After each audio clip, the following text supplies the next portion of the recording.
pledge allegiance to the flag of the United States of America and to the republic for which it stands, one nation, under God, indivisible, with liberty and justice for all.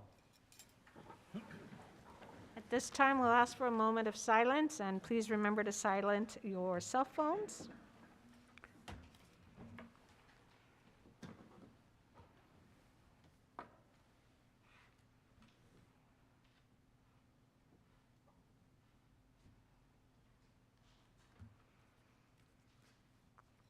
Thank you very much. At this time, is there any board member statements they'd like to make? Mr. Nielsen? I'd just like to say thank you to all of those who put together that Digital Learning Day. I was impressed. I wish I would have gone to all of them. Next time I got to figure out how to do both of them at the same time. Or see a split screen. I was so enthralled with some of the things that they were doing. So I'm impressed, and thank you so much for putting that on and giving us an opportunity to be a part of it. Thank you, Mr. Nielsen.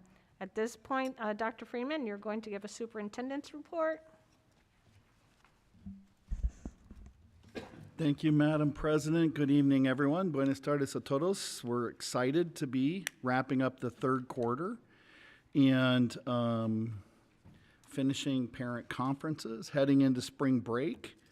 It's a good opportunity to thank our students and teachers for continuing to work hard, and our parents for staying engaged and sticking with us when times are so challenging for families.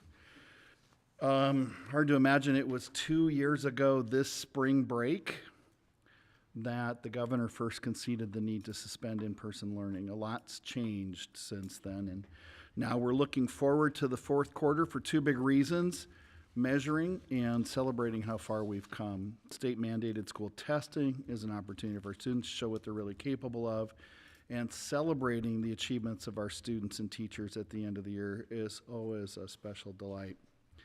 Our district's COVID metrics are promising, and later in the meeting we'll have some discussion on how to navigate a gradual return to pre-pandemic activities.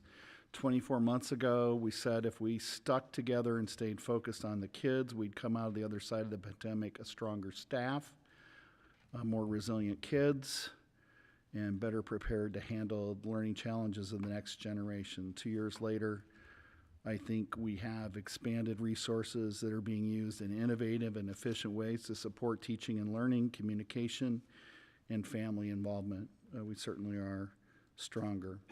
While we're more resilient than before, I also believe we're more exhausted than ever before. Our commitment to our mission and guiding principles is stronger than ever, but we need the help of our legislature to adequately fund community public schools. It's important we set political differences aside to continue practicing common sense precautionary practices, just like we expected before the whole world went crazy.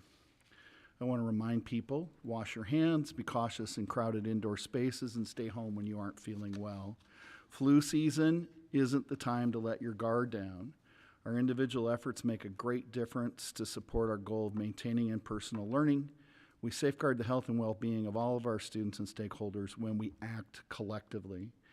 This isn't anything new, but we have learned to renew our focus on public health, not just personal health. March is National Social Worker Appreciation Month, and we join Governor Ducey in declaring this week, March 6th through 12th, as Social Worker Week. In honor of their hard work, we're giving them time to get away from schools next week so they can relax. Over the next few weeks, we'll be using social media to highlight our incredible social worker staff. They're instrumental in supporting teaching and learning and assisting mental health concerns, behavioral challenges, positive behavioral supports, helping our students and families in many untold ways who face unique challenges and barriers to learning. This week, we're recognizing Melissa Bailey from Collier Business Academy. Thank you to Ms. Bailey for all you do and your colleagues on behalf of our community. Littleton's annual Digital Learning Day that Member Nielsen mentioned was celebrated last month, and I think it was the 9th annual. Is that right, Ms. Garrison? We're thrilled to have a wonderful lineup of guests and staff and students. It was a remarkable day celebrating innovative technology in our classrooms. Special thanks to the IT department, Mr. Vero, Ms. Vasquez, and all the digital learning leaders at our schools. Some of the work that our students are doing is truly amazing and preparing them for the next generation workforce. They were great. I'd also like to thank our own City of Avondale Council member and board member Nielsen for joining the event. Member Nielsen wasn't the only distinguished guest we had this last month. I'd also like to extend our appreciation City of Avondale Mayor Ken Weiss and Representative Lorenzo Sierra for taking time with our students to review how the city and state legislature works. Read Across America initiative was created in 1997, and one part of that project is the National Read Across America Day. An observance in the United States is held on the school day closest to March 2nd, which is the birthday of celebrated children's book author Dr. Seuss. Our students and teachers participated in a variety of fun and engaging ways. Collier Business Academy began the week with a reading-themed bulletin board contest. Students participated in virtual Guess the Mystery Reader contest during the morning announcements, and the week ended with reading buddies sharing favorite books. Littleton Firebirds had a Spirit Week, classroom door decorating contest with a book theme and readings by administration. They launched their Reading Buddies program, partnering upper grade students with lower elementary to build skills, relationships, and genuine connections that reading together can provide. Country Place Leadership Academy hosted a variety of guest readers. I was honored to be one of them. Staff organized a fun drive-through event and gave away books and Dr. Seuss prizes. At Estrella Vista, teachers recorded readings of various books to share throughout the campus. Students participated in Spirit Week activities and held reading bingo contests for students. The Littleton Online Academy celebrated Read Across America Week by engaging in enrichment activities, enhancing literacy awareness. And then the Falcons of Fine Arts, Quentin STEM Sharks, Tres Rios Pumas, all celebrated by dressing up as their favorite characters. Library and art teachers in fine arts were on the hunt to spot students who exhibited high levels of spirit and awarded them with tickets for free books from the library. I'm also excited to announce our district received recognition in every level and category of this year's Westside Impact Science and Engineering Fair, more than any other district participating. Students did a great job on their projects. Judges commented on their creativity. At the 3rd and 4th grades level in the engineering competition, Quentin STEM Academy earned 1st place for the Inclusion Playground, and Littleton STEM Academy earned 2nd place for their suspension bridge. At the 5th and 6th grade levels, Tres Rios won 1st place for engineering competition for their battery-powered car. And Quentin earned 3rd place in the science competition for melting ice, or ice melting. At 7th and 8th grade levels, Quentin also earned 3rd place in the engineering competition for the magnetic tube. Congratulations to the students and teachers for their entries and hard work. Contracts for professional staff went out last week, and by signing and returning their contracts, we can start to work on staff needs for next year. After the first week out, so far 73% of our teachers have committed to returning to Littleton for the next school year. Their service and dedication is deeply appreciated. The National Center of Education Statistics reports that 31% of U.S. elementary school teachers have teacher vacancies. In this state, this year, as of January, there are nearly 2,000 teacher vacancies. 1,633 teachers have already severed employment this year by January in Arizona. National analysis of teachers leaving shows that they're mostly resignations, not retirements.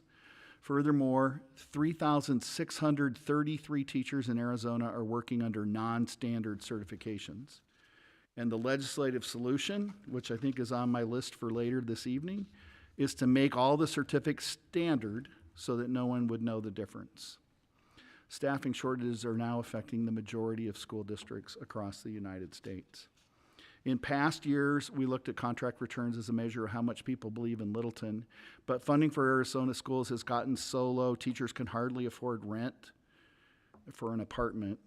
And teachers who love teaching and love their schools are having to leave the profession or move to a state with commensurate housing costs, and it is truly heartbreaking.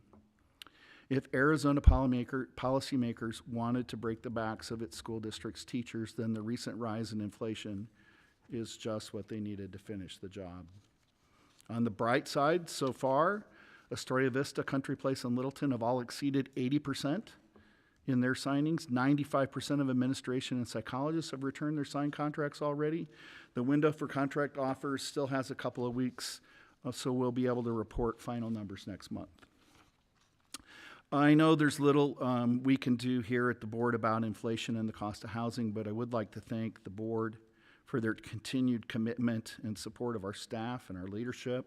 I want to recognize our principals' efforts to support their teachers, our human resources staff, especially Dr. Haid, for their tireless efforts to support staffing and retention in our district. Finally, in closing, I'd like to thank Alicia Newkirk, the Valley of the Sun United Way, for $1,600 contribution in math games for all of the schools. And Madam President, that's all I have this evening. Thank you, Dr. Friedman. At this point, we're going to turn this over to Ms. Vanderwater for Program Showcase.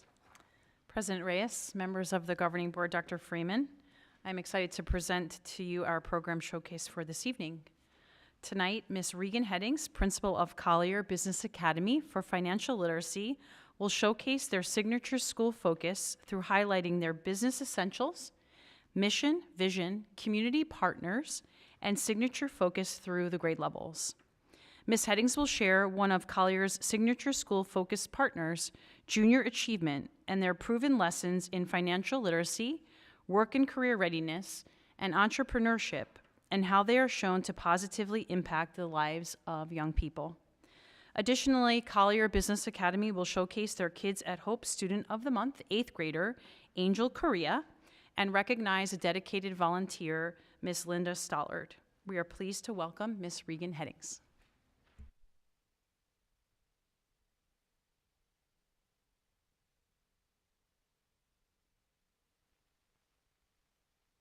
My name is Regan Headings, principal of Collier Business Academy for Financial Literacy.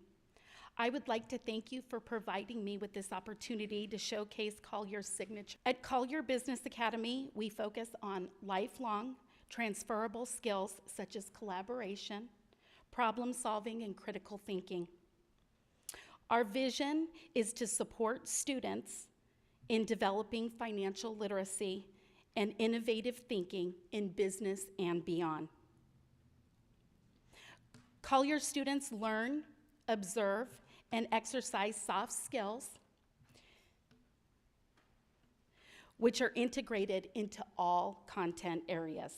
These soft skills are critical to academic and business success and set our students apart in the ever-changing competitive workforce and economy. Students are grounded in the business mindset. They use data to track, design, implement, and monitor both short and long-term goals. Collier focuses on lifelong business skills through character development. Leveraging all things EQ, scholars gather tools necessary to persevere and rise to the challenge of accepting and acknowledging failure as a vehicle to move us forward. Financial literacy is the possession of a set of real-life skills and the knowledge that allows our students to make informed, effective decisions with many financial resources. Collier's learning experience is centered on economic responsibility, fiscal awareness, and 21st century monetary skills to build lifelong, responsible financial habits. At this time, I would like to present the following video highlighting our signature focus, illustrating how Collier is getting down to business.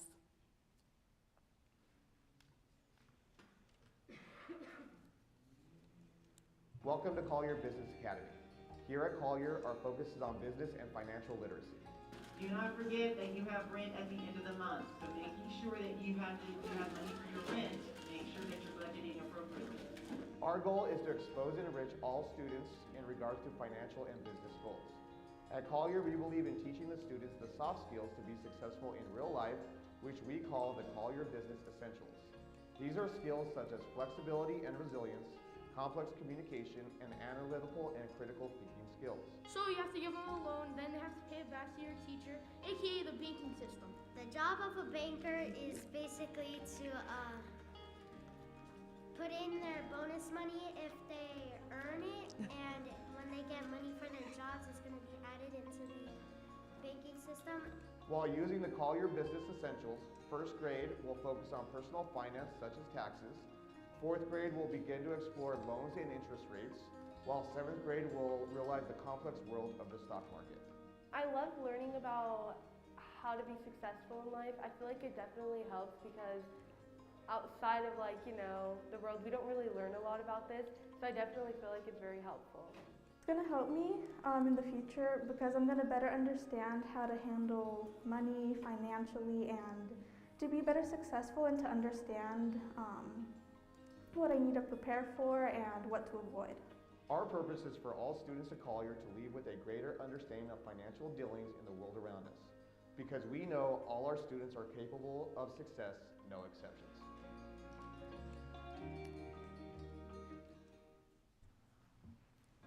Welcome to Collier Business Academy. Here at Collier, our focus is on business and financial. Yes. He did a good job. Collier has a business and financial literacy focal point for each grade level.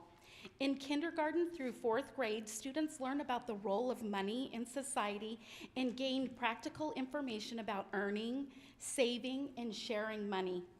They build understanding of how citizens benefit and contribute to the community's success. Fifth through sixth grade students examine the need for innovative thinking to meet the requirements of high growth, high demand careers in the global business economy. These students also visit BizTown, an engaging hands-on program that exposes students to economic concepts and workplace skills. 7th through 8th grade students explore personal finance and the importance of identifying education and career goals. As a culminating activity, students go to Finance Park, which engages middle school students in a simulated life experience. Immersed in a mock life, they are assigned a career, housing, and a monthly budget. Based on their financial decisions within this simulation, they experience the real-life implications of their decisions. In Collier's first year with our signature, we have placed an emphasis on building business partnerships with our community. During Coffee with the Principal, we explore topics about business and financial literacy with our parents. Junior Achievement, JA, is a huge asset and resource. The curriculum is aligned with college and readiness standards. This program also facilitates business partnerships with our community. We just celebrated our Junior Achievement Day, where JA facilitated business and financial activities school-wide. We also held a career speaker series where students interacted with different careers found throughout our community.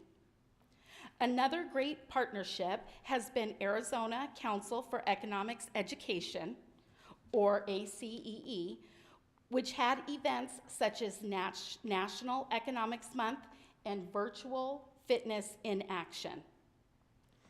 Financial literacy for elementary students, or EverFi's Vault, focuses on critical life skills like budgeting, career planning, and healthy borrowing habits through interactive and game-based learning. Our signature coach is working to foster partnerships with West Point High School and West Mac's career and technical education departments. In conclusion, I would like to thank Dr. Freeman, Littleton's governing board, and the executive team for their vision and continued support affording students the gift of choice. Our School of Choice fosters student interest, relevance, and engagement to best prepare and inspire a brighter future for our Collier students. I'd also like to thank and recognize some of the team members sitting behind me. Thank you, Ann Catlin, the assistant principal, Rich McCormick, who is not here tonight, but a huge part of Collier's successes, and Jeremiah Gallegos, who's here tonight, our business signature coach, and of course, all our staff supporting our vision. At this time, I would love to answer any questions. So I have no questions, but I think on behalf of the whole board, thank you. This program will carry them far and beyond. It's amazing how many people graduate from high school and still don't understand the concept of a debit card. So I think this will not only have lasting effects on the students, but perhaps on their family as well. So thank your staff, very much needed, and I'm excited to see the program. So thank you. And the last thing, if you could let me know how that young man gets a bonus and puts his bonus money away. They also have to take out loans.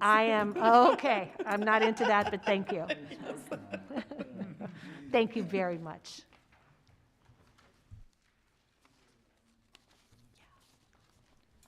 We're also going to recognize a Kid at Hope Student of the Month and a volunteer with a video for each one of those.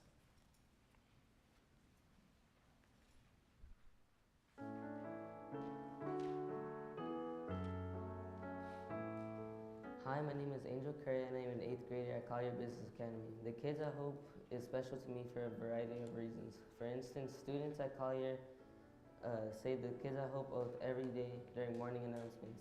This reminds me every morning to chase after my dreams and to push myself towards my goals. My main goal is to finish high school and begin planning the rest of my life. I know I will be successful because of my family, love and support, and the aces I have in my life. In addition, I want to be a positive role model for my 2 younger siblings who are in 2nd and 4th grade. The Kids at Hope pledge represents who I am and who I'm thriving to be and to make sure I have a bright future.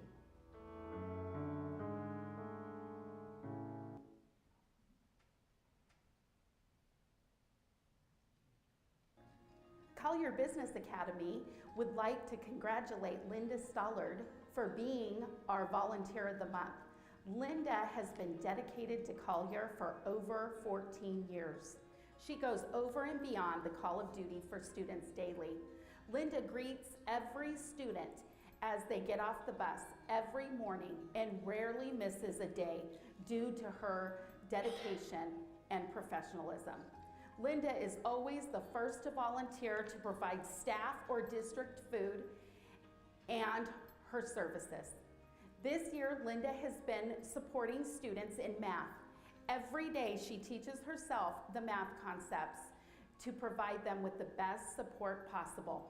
Most Fridays, you will find Linda in the teacher's lounge with donuts for the entire staff. She also never forgets our bus drivers, maintenance, and other Littleton employees. She does everything she can to bring a smile upon Collier faces. One of our BSPs says it best, Linda is such an integral part of Collier. She is best known for her selflessness by supporting all teachers whenever needed and helping all students. Linda makes Collier feel like a family. She treats everyone on campus as if they were a part of the family, which makes the students and staff feel welcomed. She graces us with her amazing cooking skills multiple times throughout the year. She treats us to donuts every non-payday Friday. She is known for supporting any teacher with covering a class for a moment, showering them with love on their birthday, and just being that person to listen to them. Linda builds great relationships with our students, especially our middle school students. But she is also known to build relationships with students that she does not service or work with. She gives our bussers a positive greeting right when they arrive to school. We are so proud to announce Linda Stollard as the Volunteer of the Month for Collier Business Academy.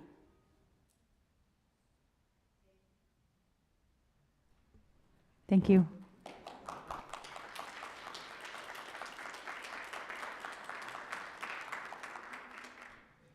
Let me just say on behalf of the board, thank you, Linda. We need more people like that, and for your wonderful skills, and I'm sure it makes people's day, and you probably don't even realize how much it does, so thank you. And thank you for the student. Great aspirations, and we're excited to hear students like that take that next leap, so thank you both. So next up, we're going to have a call to the public. If you've not done so, there is a form by the door. If you've completed it, great. Hopefully you've given it to Ada there. Ada, and we will let you come up. There's a 3-minute time limit. And just a reminder that there is no name-calling, personal attacks upon board members, staff personnel, or other persons in attendance or absence will be permitted by individuals who address the board. If that happens, it'll be my obligation to stop that from happening, and I will certainly do that. In addition to questions or comments on matters that are currently under legal review, we will not accept those. Thank you for coming forward and expressing your appreciation or concern. We need more people like that. And so if you have additional questions, you can always refer to the board policies for any legitimate complaints. And with that, I'll let the first person be called. And who is that? McAfee, is that correct? Mm-hmm. So I will, thank you. I wasn't sure if I butchered the name, but apparently I didn't, so thank you for being here. Okay. And I will ask Ada to start the 3 minutes to make sure we're fair to everyone, sir. Okay.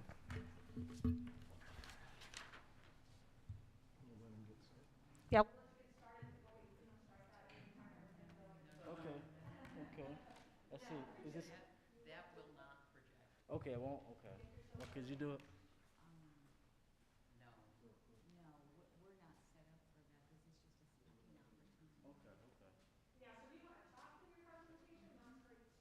Okay, so anyway, so I want to thank you all for having me.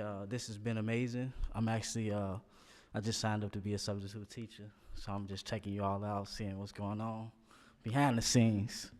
But I'm amazed so far. You know, that last presentation was amazing. You know, what you all are doing for the kids. So I want to add to that. So I'm from Chicago and I'm moving here, and I was in one board meeting there, and it just amazed me, right? The superintendent, she just stopped and was like, we need more engagement, right? I don't have all the answers. We need to bring community members in. We need business owners, right? And I was like, wow. So I'm an author as well. So when she said that, I wrote Superintendents Take the Best Selfies, right? Because of that. And it's an amazing book, and it basically goes over the different levels of superintendents, right? Because I believe that the next Steph Curry of superintendents is coming, right? But, you know, we just have to develop that kid, right? Just like you all are doing for the finances, you know, by teaching them the skills. You know, Steph Curry hitting shots from half court, and everybody like, wow, this is amazing, right? But he's been practicing since he was 7. So that's what Superintendents Take the Best Selfies does. It's engaging content, going over state, being a state superintendent, district, and regional or county superintendent. So I'm super excited about it. I have 10 school districts I'm working with in Chicago. I'm looking to work with 10 school districts here as a sub and author. And yeah, I'd love to share with you all. So I would like you all to at least purchase, if you're interested, 100 copies at $15, right? So I don't think that'll break you all. But, you know, I actually think it's for everyone, the kids, the staff, right, to create that engagement, that fun engagement, and the community. So I have it here. Can I put it on there or no? Unfortunately, we're not set up for presentation. If you want to give us a free book. Yeah. So it's done, right? I just got to print it out. Okay. Oh, thank you. Thanks.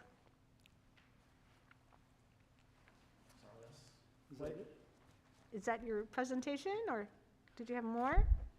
Yeah, that's about it. I mean, I got some books for them too, right? Okay, good. Realtors can't sing, but yeah, I'm pretty much done. Well, thank you very much. Okay.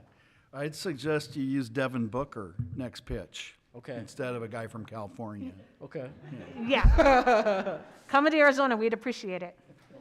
Okay. Thank you. All right, next up we have Stefano. if I pronounced that correctly. Natalia, thank you. Thank you, Dr. Freeman. There you go.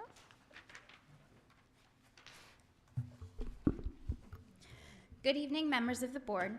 My name is Natalia Stefano, and I'm a former Collier teacher who taught from July 2018 to December 2021. I am here to ask you to reconsider your decision in regards to my resignation. In my first years of teaching, I felt supported and valued by the entire Collier community.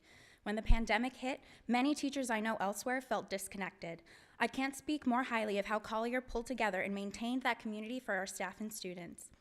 This year, our staff welcomed a brand new administrator team and hoped for a smooth transition.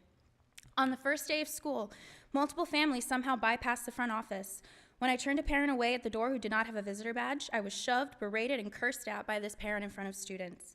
On the third day, I met a nonverbal kindergartner during morning duty. She was alone, did not have her ID badge, and was only wearing one shoe.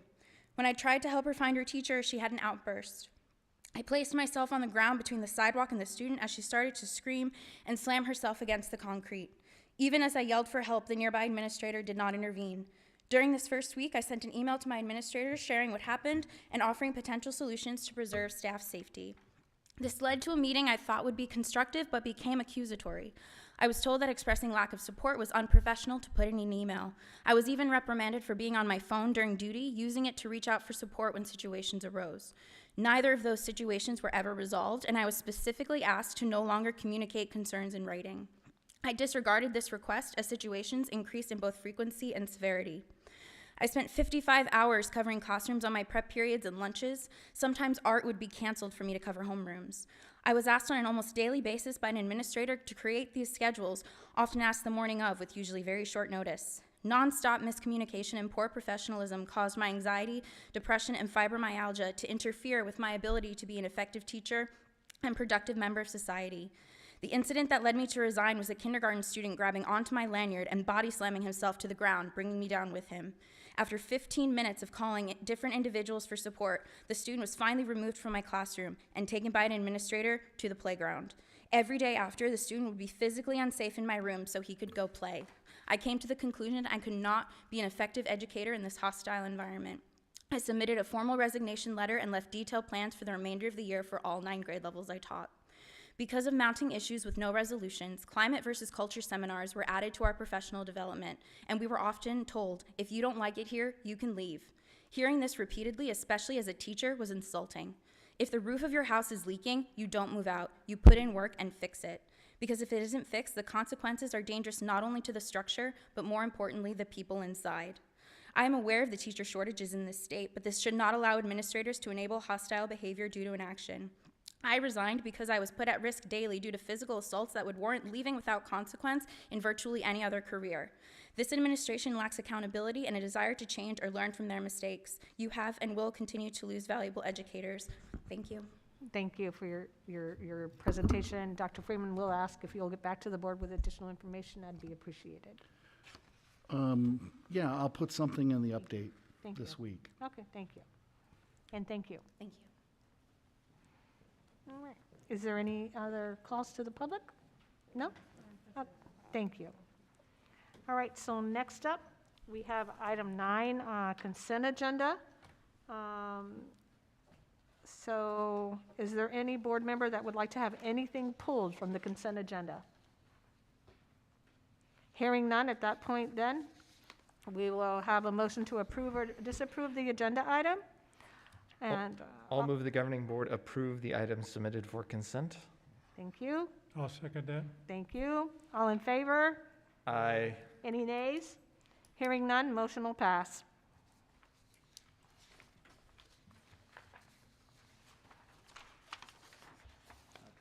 Thank you. Moving on to item 10, Dr. Freeman so graciously reminded me of your last name, so Dr. Haid. Thank you so much, Madam President, members of the board. We have an item with 2 parts this evening. You may either make a motion on A or B, or a dual motion at the end, which is written in the 10 item. We're looking at salary and wage schedules this evening, and also a pandemic relief incentive that has been added. Last meeting, as we talked about the 1.52 increase to the base pay and whether the salary schedules would cover that, Mrs. Reyes asked that question. Those have been adjusted, and that is what is in item A. So all of the wage schedules have been adjusted for your review, and there have been minimal changes to them. The changes made allow for the recommended employee compensation increases as well as market adjustments to allow the district to remain competitive in the marketplace. Would you like to make a motion on that now, or would you like me to continue to be?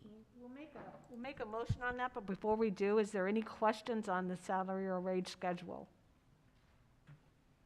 Hearing no questions, I'll ask for a motion on that salary and wage schedule. I'll go ahead and make the motion that we approve the salary and wage schedule as presented. Thank you. I'll second that. Thank you. Roll call. Oh, wait, all in favor? Aye. Any nays? Hearing none, motion will pass. All right, next, Dr. Hay. Thank you, Madam President. Part B, the pandemic relief incentive was added. Dr. Freeman in his update gave extensive information about the teacher shortages that we've been facing for a number of years, and it's starting to escalate to the point, I don't know what's past crisis, but DEFCON 1 maybe. The governor's budget proposal this year would leave salaries and wages roughly 6% behind inflation for both 22 and 23 school years. So we're asking the board to provide an additional incentive to sign contracts as a gesture of good faith that the board will work to address this issue when it considers raises in the spring. So what this would do is provide a $450 signing incentive for teachers that signed and returned contracts within 10 days of being offered. The original incentive was within 5 days of being offered. So this is an additional time frame for the $450. So And just so I'm open to clear, if I've questions. already signed my contract, am I getting additional 450? Yes and Okay, no. and then if I haven't signed my contract, I'm getting 450 and 450? Madam President, yes, Okay, just so I'm clear. yes. Is there additional questions on the relief incentive? Wait, Madam President? Yes. So the total incentive is 900 now? Mr. Rader, members of the board, yes, for those that sign their contracts within 5 days of issuance, they would then receive 900. Thank you. I thought that's what I understood from Ms. Reyes' question, but just to be sure, thank you again. Appreciate the clarity. Any more questions? If not, I'll need a motion. I'll move the governing board approves the pandemic relief incentive of $450 for teachers signing and returning their contracts within 10 days of being offered. And I'll second. All right, all in favor? Aye. Any nays? Hearing none, motion will pass. Thank you. And thank you, Dr. Freeman, for bringing this forward. We certainly all feel, I filled up, not my tank, so I have to do 2 jobs today. So crazy, crazy times. At this point, Mr. French, you're going to be turned over to discuss your annual audit. Thank you, President Reyes, members of the governing board, Dr. Freeman, Littleton community. This evening, I'd like to share information about the 2021 annual financial audit. Is your mic on, sir? Yeah, I'm going to scoot over closer. I was going to say the mic won't come to me, so I'll come to the mic. Yeah, does that sound better? Yes, sir. Okay. Sue, can you go ahead and go to the next slide for me? So there are 2 regulations that drive the need for an annual audit for the district. The first is ARS 15914, which says that the district hasn't adopted annual budget of more than $2 million. We are required to have an annual financial statement audit. And OMB Circular A133, which says if the district receives more than $750,000 in federal assistance, we must have a single audit. In the spring of 2021, the Arizona legislature also passed legislation that requires the governing board to publicly accept these audits through a roll call vote. So this is the same presentation that I gave you last year, except this is an action item because we have to have a roll call vote at the end. The school districts must also upload these files to the Arizona Department of Education and provide them to the county and superintendent's office.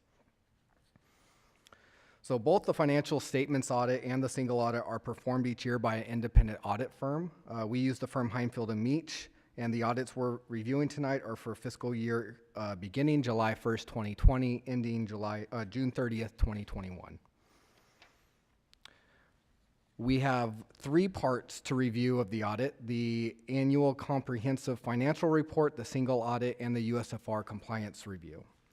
This annual comprehensive financial report, or ACFR, is for the financial year ending June 30th, 21. The ACFR is a set of financial statement that comprises the financial report of the district that complies with the accounting requirements published by the Governmental Accounting Standards Board.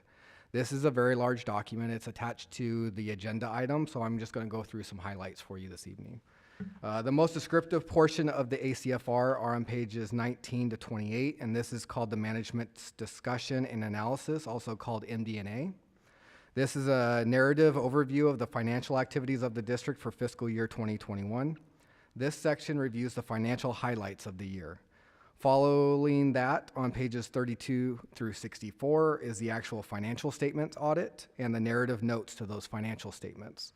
Beginning on page 127 is the statistical section where financial trends, revenue, and debt capacity can be evaluated, as well as demographic and economic information that report on the environment of our district to help make comparisons with other school districts.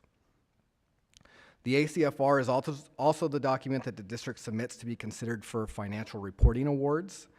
For the past 14 consecutive years, Littleton Elementary School District has received both the Certificate of Excellence in Financial Reporting, as awarded by International ASBO Association, and the Certificate of Achievement for Excellence in Financial Reporting, as awarded by the Government Finance Officers Association. As quoted by the letter of notice from the GFOA, the Certificate of Achievement is the highest form of recognition in the area of governmental accounting and financial reporting, and its attainment represents a significant accomplishment by a government and its management. Turning to the single audit reporting package, I recommend reviewing page 8. It's a summary of the single audit itself. This is where you'll find the type of report issued, any non-compliance or weaknesses revealed, as well as the specific federal funds reviewed. For both financial statements and federal awards, the district was found to have no significant deficiencies identified and no material weaknesses regarding compliance. In addition, there were no instances of material noncompliance identified. The type of auditor's report is listed as unmodified. An auditor issued an unmodified opinion when the financial statements give a true and fair view of the organization has operated in accordance with all applicable financial reporting requirements. You will also see on the page where Littleton Elementary School District is identified as a low-risk auditee. The specific federal funds that were reviewed for this fiscal year were the ESSER funds. The last report that we have to review is the USFR Compliance Questionnaire. To assist the Office of the Auditor General in determining whether a district has obtained an acceptable degree of compliance with the requirements of the USFR, the audit firm must complete the USFR Compliance Questionnaire. Once the questionnaire is completed, it reveals any areas of deficiency. As indicated just a moment ago, the audit states that there were no material non-compliance items identified. Therefore, the number of deficiencies for this particular audit were minuscule in degree and still well below the average for the district, as well as the statewide Heinfield and Meach audited districts. The USFR Compliance Questionnaire is 32 pages long. It has 18 sections with a total of 175 questions that are written so that a positive response is desired. Through the completion of the USFR Questionnaire, the audit firm identified 3 sections with an overall total of 4 notes for this fiscal year. These items were identified as no's on the questionnaire. USFR deficiencies, as noted on the last slide, Littleton was given 4 notes or deficiencies for 175 specific areas reviewed. The slide you're looking at now shows the average school district's annual deficiencies as recorded by Heinfield and Meach clients. As you can see in comparison to previous year, Littleton continues to be well below the average findings of the district statewide, whose 2020 average was 16.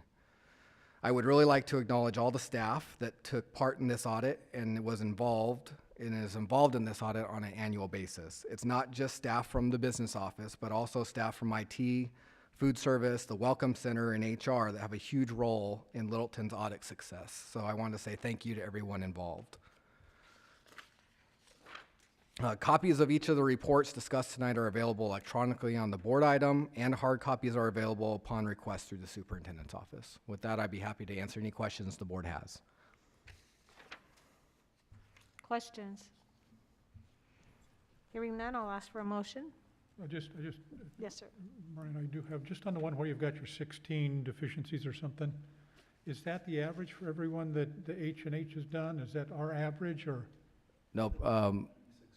Yeah, President Reyes, Member Nielsen, that is from the 96 school districts that Heinfield and Meach audits. The average from all of those school districts, with us included in that average, is 16, and we had 4. And we had 4. Thank you. That's what I wanted to hear. Appreciate you and the staff and everything you've done. Yeah, that would be helpful. At this point, other questions? Hearing none, I'll have a motion. Did we motion This already? is, I move that the governing board accept the 2021 audit issued on December 22nd, 2021 for the fiscal year 2020-2021. 2020, thank you. I'll And second that. Second, thank you. All in favor? Oh, yes, Aye. we have a question? No, we have to do a roll call on this one. Yeah, I know, yeah. Okay. Mrs. Reyes, Aye. Mr. Nielsen, Aye. Mrs. Contreras, Aye. Mr. Rader, Aye. Mrs. Sashanek. Aye. Thank you. Thank you. And on behalf of the board, thank you. Auditors are sent here to find errors. 4 notes. You should thank everyone involved because that's amazing. Their job is to pick it apart. So congratulations to you. And I know how many people it takes to do an audit. So please, our thanks to everyone involved. So good job. So Dr. Freeman, item 12 is all of yours. Thank you, Madam President, members of the board, audience in attendance. I hope find some of this interesting. I've just picked out some highlights, a page of highlights from the current legislative session to make people aware of. I'd say there's a couple positive things. Unfortunately, 2 of them are bill failures. House Bill 2009 and Senate Bill 1113. 1113 was another ESA school voucher bill. It failed, but there's still 2 other voucher bills moving. And there was 2009 was kind of a retaliation bill where any member of the legislature could ask the Attorney General to investigate a school district, just with a letter. That failed in the House on the 3rd read, but it got all the way to the 3rd read of the floor. The other one that I think will turn out to be positive, it's out of the Senate and transmitted to the House, the Senate Bill 1519. And it's going to require the Department of Ed to do a cost study on special ed programs every 4 years. And that would be immensely helpful because the funding we have now for kids with, especially the kids with high needs, does not cover the cost of programs. So, oh boy, let me characterize some of the others on this. Is House Bill 2086 is prohibiting anybody adopting rules requiring immunizations. 2112 has a penalty of $5,000 for anybody in the public school system who causes any shame of anybody because of race, ethnicity, blame, judgment, and that's out of the House and transmitted to the Senate. That's a problem, not because we support shame, but because it's written so broadly that you could easily be overrun with complaints.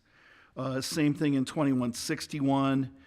There's a violation reporting mechanism if anybody feels their parental rights have been violated. So instead of coming to administration, the board has to adopt a separate complaint procedure for parental rights. That bill started out far worse with more penalties and fines, and so that is probably a little better, and we already have like 3 kinds of board complaint forms in policy. I guess this would be a 4th. There is the law, the bill 2439, which would require the board to adopt all of the books in every library and make those titles accessible to people. You know, I don't know how you would do that. We purchase from Follett, you know, blocks of books each year. And so there has to be a procedure in place for parents to, I guess, object to any book in your library. And then we'd have to have a process in place to examine that, you know, scrutinize the reasons for that and make a decision if we were going to keep that or not. There is a prohibition for using district money to pay for school board associations. That's Senate Bill 1011. There's a $1,000 penalty for every violation if somebody doesn't have their flag, Constitution, and Bill of Rights up in their room. And you have to set a specific time for the Pledge of Allegiance, and there has to have a process for complaints about flags, Bill of Rights, and constitutions. There is a prohibition from contracting for any kind of lobbying support with the legislature unless it's an employee. There's a prohibition from taking people off your property if they're peacefully protesting. There's some other things that are interesting. I referenced earlier, Senate Bill 1159, requiring the state board to adopt rules to consolidate all of the teaching certificate types into one certificate, except for CTE. That's dramatically different. There's a bill, House Bill 2284, requiring teachers to retain pupils not meeting prescribed criteria for promotion or competence requirements. That cleared the House and is transmitted to the Senate. I'm not sure what all the prescribed criteria are. The way statute is today, teachers make the decision on retention. And we have, the administrative team puts procedures in place to make sure that they're fair and thoughtful, but it's the teacher's decision, and evidently the legislature wants to take that over. I think those are most of the highlights. We're concerned because of the penalties and the fines, and besides the complaints, the lawsuits that are so heavily represented in this slate of bills. That list is attached to the item if people want to refer to that later. The other page where I've gone into greater depth on 2 bills is Senate Bill 1657. And essentially what that does, that was introduced on the last day to introduce bills and the last day to hear them heard in a committee. It is the big voucher expansion bill, qualified students for ESAs.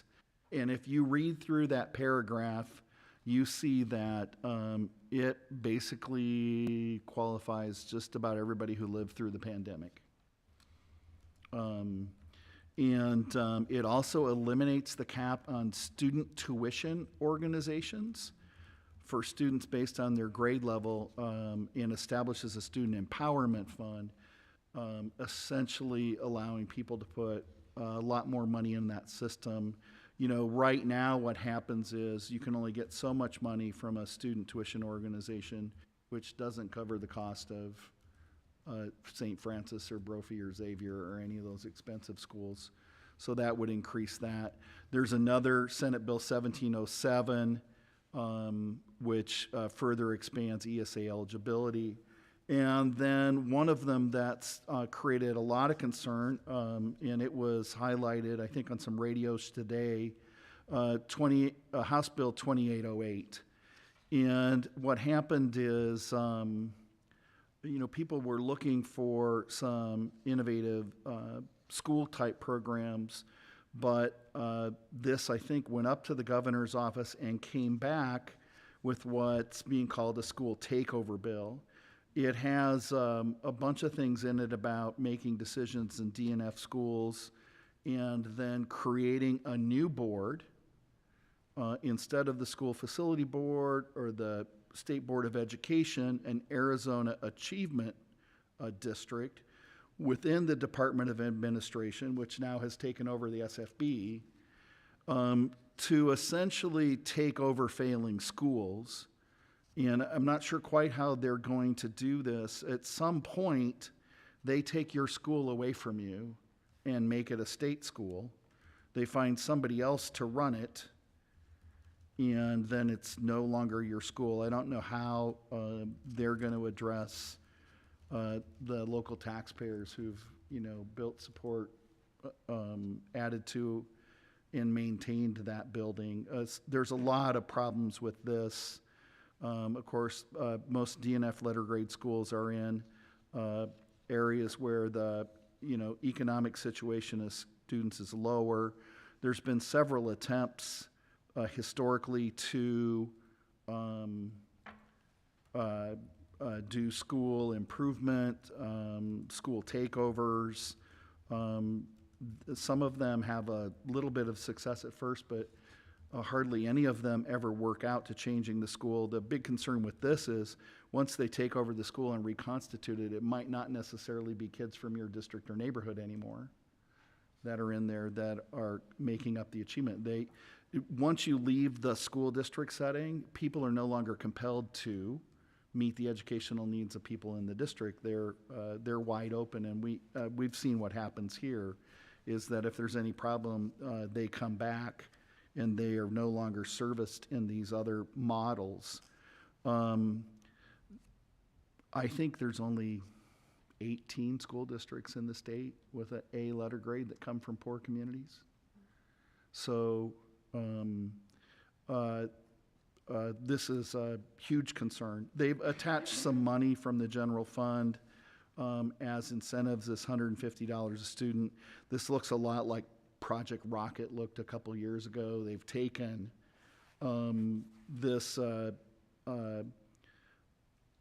school achievement district and the Project Rocket stuff and mashed this together into a fresh start DRF takeover school, trying to disguise it as trying to help.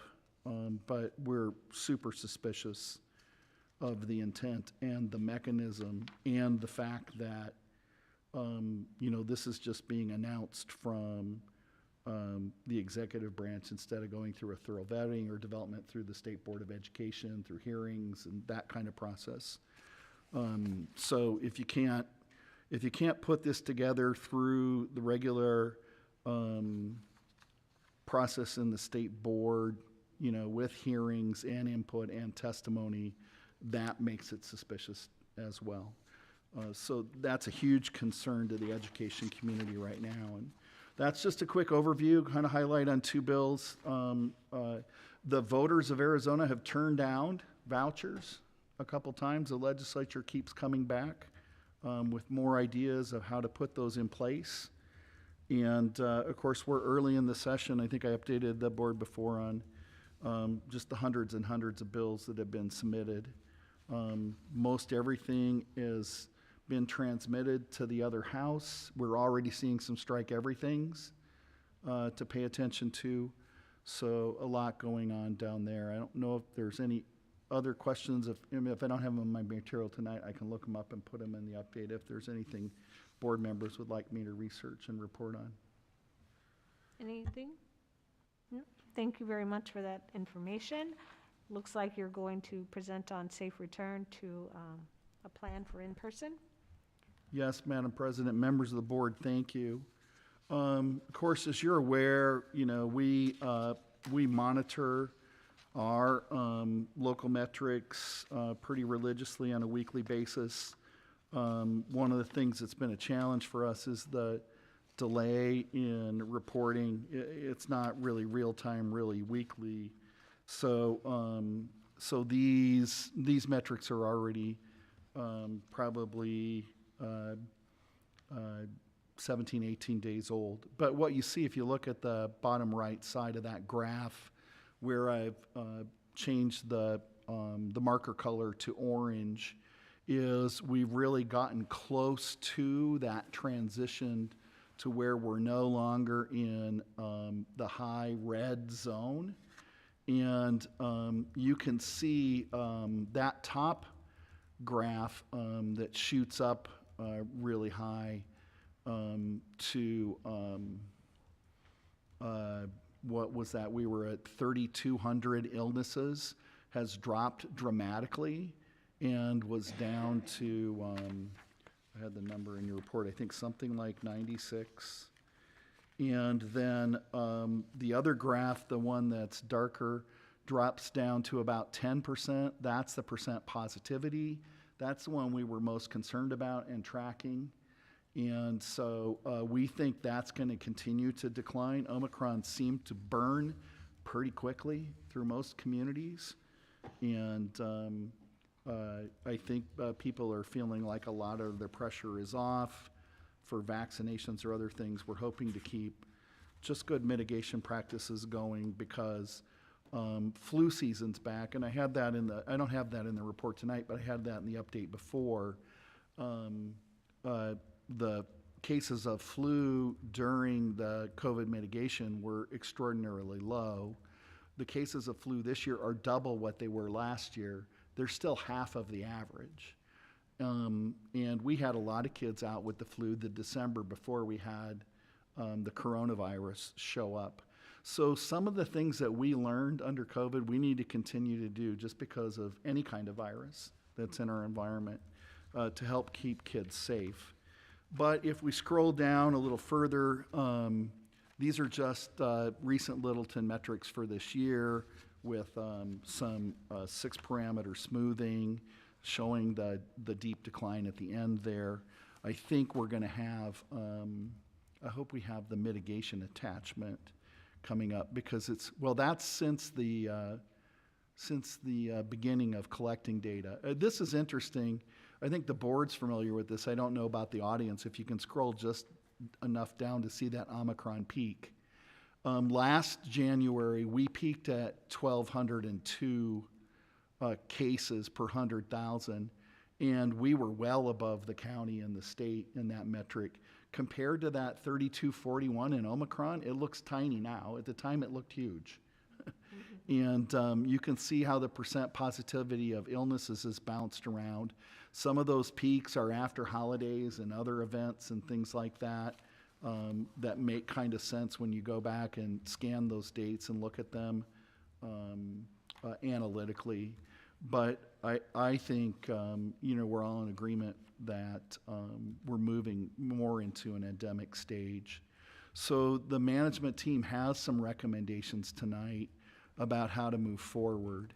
And you're all familiar with this, but we can kind of scroll down through here just slowly if you want. These categories are in alphabetical order. You're going to see 2 yellow boxes. So one is in athletics, and we left that yellow because we've decided to have the fourth quarter sports outdoor sports events, not indoor.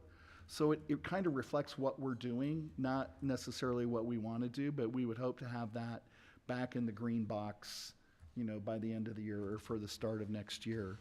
The other thing that we've done, if you scroll down, let's get down to M for masks, is we've left those strongly recommended, not everybody mask free, because the county health department is still recommending that especially if people have any reason, autoimmune or somebody in their family or anything like that, that wearing a mask is still recommended. I don't think we would require or kick anybody out for not having one, and certainly nobody should be shamed or harassed for wearing one. And that is still kind of in the yellow territory. I don't know that we're really ready because we're still just at 10% positivity to say we're not going to worry about it anymore. I think too that we've learned, the old idea of covering your cough or putting your coughing in your elbow or something like that. I don't know that a long sleeve shirt makes a great mask, but if you don't have one, it might be a decent substitute. I think people's awareness of, when there's a virus going around or they have a cough or anything like that, grabbing a mask isn't going to really have the stigma going forward that it may have had over the last couple of years. And it just would be a smart thing to do to try to help keep people healthy. Those are the only two areas we have remaining yellow. Our recommendation really is to open up green, and what we have in some of the green boxes is reasonable mitigation. And so there may be some differences school by school. So at a board meeting like this, if the board approves board meetings in large groups like this, we would start at the next meeting bringing in the rest of the chairs. And if people wanted to wear a mask or thought there was a reason to wear a mask, they would. And everybody would be understanding and appreciative of that. We're not sure yet what to do about the cafeteria seating if kids facing each other. We may phase that in. We're still thinking that we could have in-person promotion ceremonies in cafenasiums, but limit each student to 2 guests so we don't get really overcrowded. We're working with our facility control people to manage the fans separately from the air conditioning units. So we do try to pre-cool in May those rooms when we have a large crowd, but continue to run the fan because we have, with the support of our voters, been able to put ionization backpacks in all of our air handling units. So the question is, can we move enough air, in cubic feet per minute to address all of the people in a big room? And we're looking at if we can get that more fans moving faster to help clean more air more quickly when we get people in the room. But we feel pretty confident that we're going to be able to maintain a healthy environment as long as we don't overcrowd it. We're also looking at if you have other freestanding HEPA filter devices or something like that when you have large gatherings. So, and those things seem to me just smart at flu season or any other time when there's an airborne virus. So our recommendation is to move forward with a little bit of caution on masks and outdoor sports, and maybe to go back to convening indoor sports next fall when it's hot and humid and it's not really that smart to be playing strenuously outside start of the school year around here. And all we need is everybody to stay healthy and work together so this works. That's our recommendation. There's not really a change in the plan. There's just a change in levels from yellow to green. So we're not asking you to amend anything. Are we? I think we had some little technical wording things, but weren't substantive. So is this an action item or no? I don't think you need to take any action unless you want to change something in there. Right, that's my understanding. Yeah. So is there conversation, changes that people want to do? Yes, Amy. We've had a few people come and talk and call to the public, and then I've been stopped with the Make Your Day. I know we were allowing like virtual step 4s. Is that something we're still going to offer to parents? Because it just says regular Make Your Day protocols. Would that be a site-based decision? I don't know. Madam President, members of the board, what we had done before was we had, some parents with particular situations and some children who might be more frequently needing parent conference.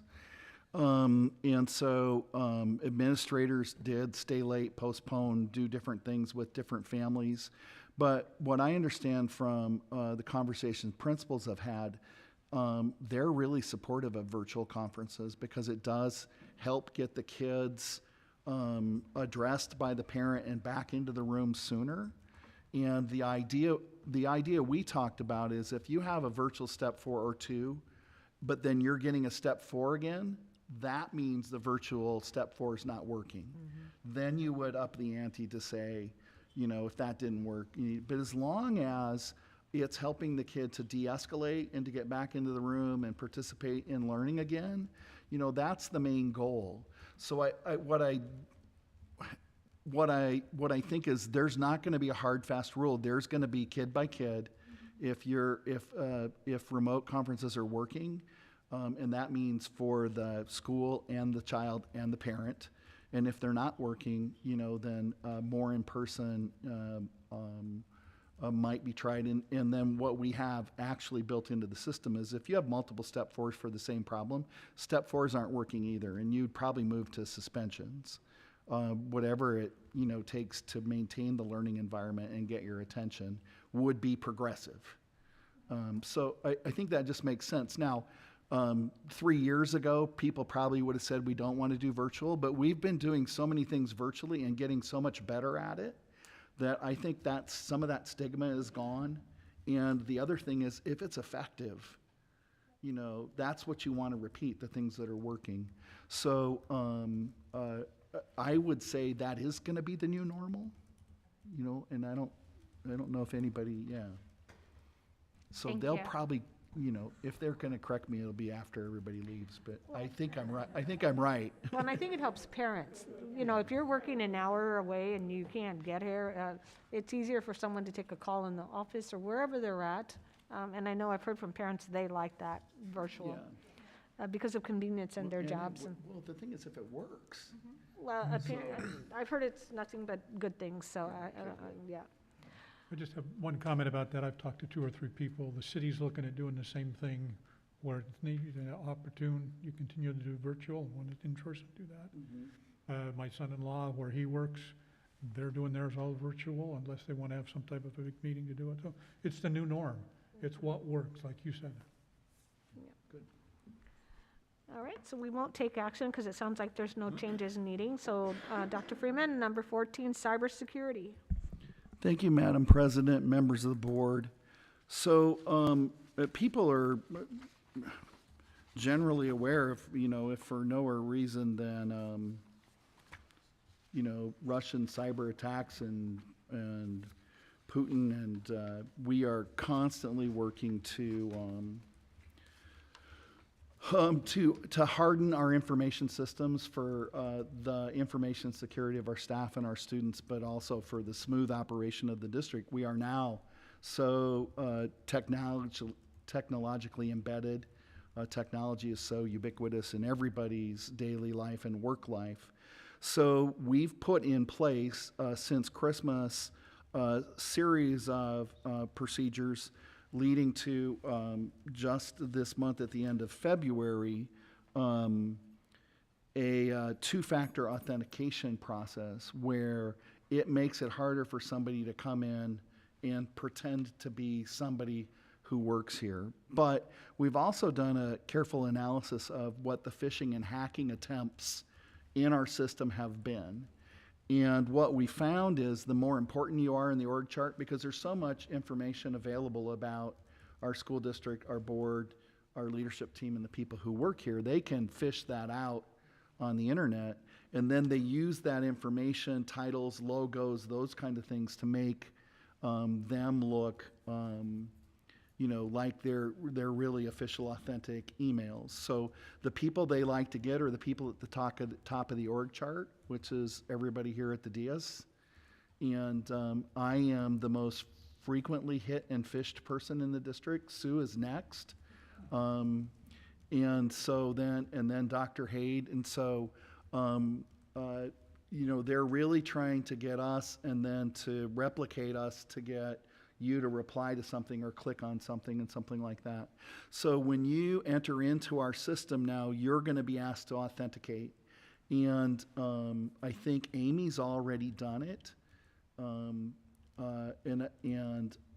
We have not, I think, opened it up to the other 4 people. What that requires is you're going to put in your information a way you want to be contacted to authenticate. Generally, it's a cell phone number and you get a 6-digit code. So we want to have that for you when you're in Littleton Mail or a Littleton system or doing anything, as part of your duties as a board member in our system. So, you're not bringing any sneaky evildoers with you. And so we can work to get that data pulled together now. The reason we put this at the end of the meeting is because we wanted to ask on a case-by-case basis how you wanted to move forward. We can even get Ms. Garrison or Brian or somebody to make an appointment with you just to handle it, with a phone call, making sure everything that's in our LDAP matches up and works for you, and test it out. But we don't want to leave you flying with just one factor for very much longer, if that makes sense to you. So we can talk about it more tonight. I have in your item included these links to the instructional video, the setting up instructions, and those kind of things that went out to staff. So you may be able to, if you've done this at work or someplace else already, you may be able to just go to those links and see if that works for you. Amy, did you have any trouble when you did it? I didn't, but I've done it for my other Right. district, So it was for, it popped up on my screen. I was yeah. like, oh, I know what I'm doing. But you did it at Buckeye first, so you'd already had one run through it, and some of you probably have as well. So if you would please let us know if you want to do that tonight before you leave, if you want to have somebody help you, you want to try it on your own, and then if it goes through, great. If it doesn't, you can call for help, but we want to get you guys all in. Okay. I think most of us are used to it. Most organizations have some double now authentication, so. Yeah. Can I ask you a couple of questions there? Certainly. So I've in there's something called Barracuda Networks. Yeah. Evidently, you have to let them know that those are ones you want to, that there's a junk you want to see or not see. Is that what that is? All right. So, Madam President, members of the board, and members of the audience, you may not know this, but I don't like the cloud. You can't see it, you can't find anything in it. But I find myself in it anyway. So we've always had filtering software, but the Barracuda is a more aggressive fish. Okay. And it's eating everything.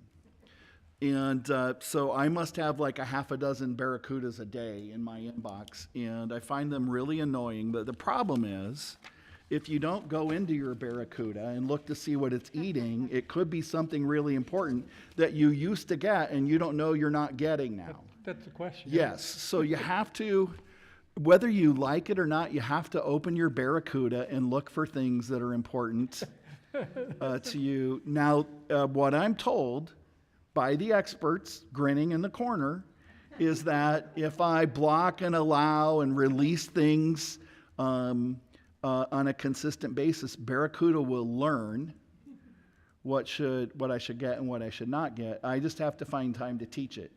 So I don't know, but it was not part of my graduate work training Barracudas. If you have to hold your breath, swimming with Barracudas, this is where we're at today, so the Russians don't get us. Does that answer your question? It does. I have Yeah, one other okay. one, if I may. All right. So one of the other ones, on occasion, there's some note that you send me or Ada sends me that I send to my home email address. The 2 or 3 that I've sent, it came back with a Microsoft Outlook forward not deliverable. Is that because I haven't authenticated yet, or? Well, there could be a lot of reasons. I don't know. Okay. Yeah, I mean, I'm kind of assuming you don't have anything naughty on your email. No, it just comes from Ada. There's no. No, there is a security rejection thing, and so I don't think that any of us have particularly blocked you on purpose from anything. And what would be good is if there's a case-by-case problem with those. What I understand from the Barracuda experts is you can block like a whole suffix, like you could block City of Avondale, or you could just block C. Nielsen at City of Avondale. So I can either block one person individually or I could, if I click on the wrong thing, take out a whole city and never see it again and not know it. So I think what should happen, if you're aware there's a problem, is, get with us on a good old-fashioned analog phone line or something. Want me to talk to somebody? Yeah, and talk to somebody, and we'll work through it. Because I think we are going to have some growing pains for a few weeks while we work our way through here, and it's going to take some effort and some patience, at least on the part of people other than me. Well, not having any education on the Barracuda, I think you've done a very good job of explaining that. Yeah, okay, good. Just one more COVID stressor. Yeah, other questions about barracuda? I'm assuming is a fish, so now that we've got that out of the way. Okay, well, there we go. Hearing none, then next item is a motion for adjournment. I move that we adjourn at 7:21. I'll second that. Thank you. All in favor? Aye. All right, motion is adjourned at 7:21. No objections? No objections? I did. failed to say, I don't object. I didn't say yay earlier. She wants to abstain, okay? So I hear no objections, we're abstaining at 7:28. Motion. All right, Thank you. 7:21, thanks.